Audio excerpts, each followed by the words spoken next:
Because if your personal space is collapsing, if it's collapsing and it's shrinking, you're going to start reacting and get into catastrophic thinking and more fear-based thoughts and feelings. And your decisions and choices are not going to be their best.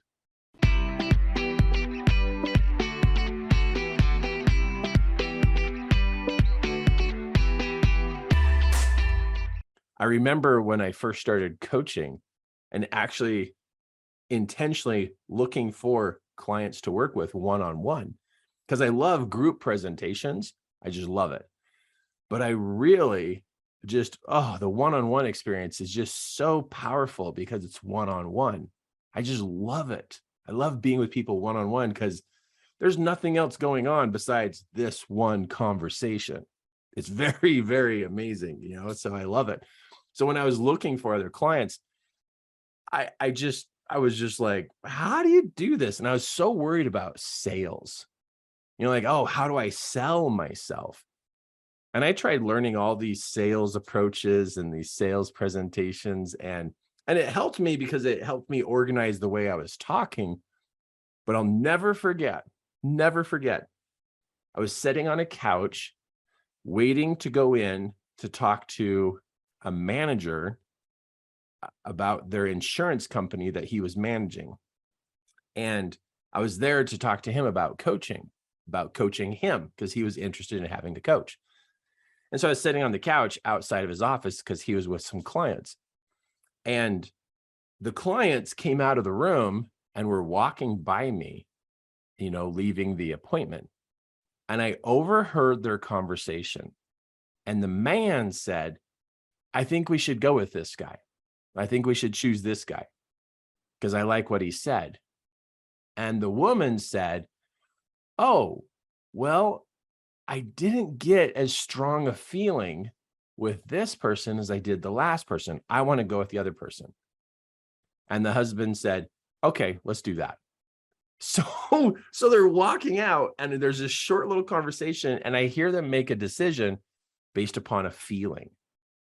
And I was like, wow, all the facts were there. All the details were there, but they made a decision based upon feeling. And so my mind started pondering on, where did they get that feeling? Where did it come from? Well, it came from the person. It came from them. So the two people were like, equal and neck. The information was there. All the details were there. But when it came down to it, the decision was made off of how they felt with the person. And that's when I realized I got to figure out why I'm not giving off such a good feeling. And then when I figured this out, I was like, maybe I have some orneriness inside me. Maybe I'm grumpy about some things. And I started paying attention to myself and I was like, wow, I gotta do better with my thinking. I got to do better with my view of the world, my view of myself, my view of my abilities. Like all of these views or perceptions, these views of myself, my abilities, the world, other people, they all come together to produce the feeling I give off. And I was like, wow, do I need to clean this up or fix this or adjust this? And I just was noticing over the next couple of days what I thought about myself or what I felt about myself, because thoughts create feelings. And I was like checking in. I was like, whoa, I've got room to grow. I was like, okay, this totally makes sense why people say to me, yeah, this sounds really good, but I need to think about it. I was like, why do they have to think about it? And it's like, oh, everything I said is what they want, but the feeling didn't match what I was saying. So I was ruining the person jumping into coaching with me because my feeling that was coming off wasn't in a good space. So however you take this, you take it woo-woo or you take it like, well, this is valuable, whatever stage you're at right now, but I'm going to just share that with you because I didn't have anybody to share that with me when I was trying to figure out how come I can talk to people and they think it's so amazing, but they just don't say yes? Why are they not saying yes? They're saying yes to the details, but they don't say yes to me. Like as me as a coach, they want to coach and they see that they need a coach, but they're not picking me. Is it because I'm dumb? No, it's because the vibe isn't there. Because back then, I wasn't the smartest kid on the block, compared to all these other coaches in the world. It's like, and in my community, I wasn't the smartest one, but I was trying, and they weren't choosing me, and I worked on my vibe, and I started using music a lot to help change my vibe, and people started saying yes, but I didn't learn any more stuff. I changed my vibe, and I was like, what is going on? Like, people are starting to say yes to me. It's like, and even Kim, my wife, she's like, why are people saying yes to you? And I go, I've been doing this and this is affecting. And she's like, well, whatever that is, just keep going. And I was like, oh my gosh, I didn't learn anymore, but I changed my vibe. But what I had was good, right? It's good. Like, I could help them. But I changed my vibe, and that moved people from a maybe to yeses. So I wanted to put that on the kitchen table in front of you, right? I want to just put that on the kitchen table in front of you, because that's something you can do something about. You can do something about your vibe, but you need to know that it's there. You give off a feeling every day. Like it or not, it's just constantly pulsating from you. It's just who you are, what's going on inside.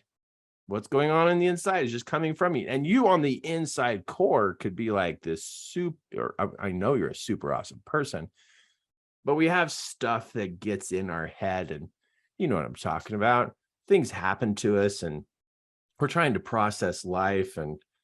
And I've heard people say to me before, like, I just want to be me. And people say yes to me.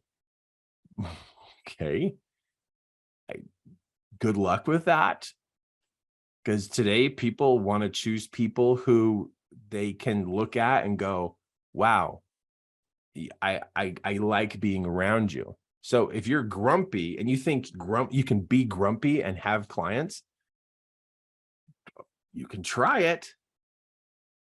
You can try it. Tell me how that turns out. I've been coaching people to be coaches for 18 years. And I don't see those people really being productive, and meaning having clients to work with, ongoing clients. And I've been doing this for 18 years. So I'm not your show up and then teach you how to be a coach, and then I'm gone selling some other product or service. I've been in this for a long time, and I've seen what people do that works and doesn't work. And you got to pay attention to your vibe. It's what you give off every day.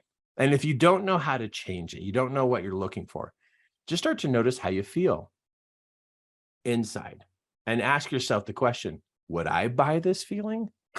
Would I invest in this feeling I'm being in right now? And if you're like, Kirk, I'm ornery all the time, then turn on your music. Have music come in and move things around for you.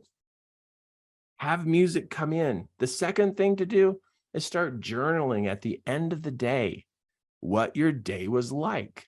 Journaling is an expression. It is an outlet. It is a movement to move things out of you and to sort through them, how you think and feel about how the day happened. Music in, journaling out. Music in, journaling out. And if you happen to be eating junk food, you might want to pull back just a little bit and add something a little bit better, like an apple or asparagus. Those are two totally different things, but it's like something, if you like green beans, have them more often, right? Change up the chemistry in your body a little bit better. And usually people are not as hydrated as they could be. And so they're not functioning as well. And so when you're low on hydration, I just call it, you got crunchy brain. So hydrate so you have a softer brain, or because you're going to have a crunchy, hard, crusty brain. So hydrate. So 3 things. Number 1, music in. Number 2, journaling out. And then help the chemistry inside your body with what you're choosing to eat. And so when you go to the grocery store and you kind of scoop past the produce department, go in there, go find something that's like, all right, what can I get in here that could be something I could put in my body to improve the chemistry of what's going on inside me? Because what we put in determines what comes off of us, what we put out. So if we put junk in, we got a junk vibe coming from us. Makes sense, right? Watch junk TV shows. Watch junk TV shows, you're going to put junk vibe out. Watch fear-based movies, you're going to give off fear-based vibe. There you go. I mean, it's pretty simple. What comes in goes out. It doesn't like change on the inside of you. You can't take stupid movies and stupid stuff that just is like, really? Are you really watching that? You're really listening to that? And it's coming in. You can't like turn that into good. It's like junk. So just awareness right here, right now. And because you could be super smart, you could have content, you could have great ideas, but your vibe could be off. And you're going to be like what that husband and wife were talking about walking out of that insurance office, where you got great stuff going on, but one of the people are going to go, you know what? I'm not quite sure. I think the other person I felt better with. And then they go choose somebody else. You were so close.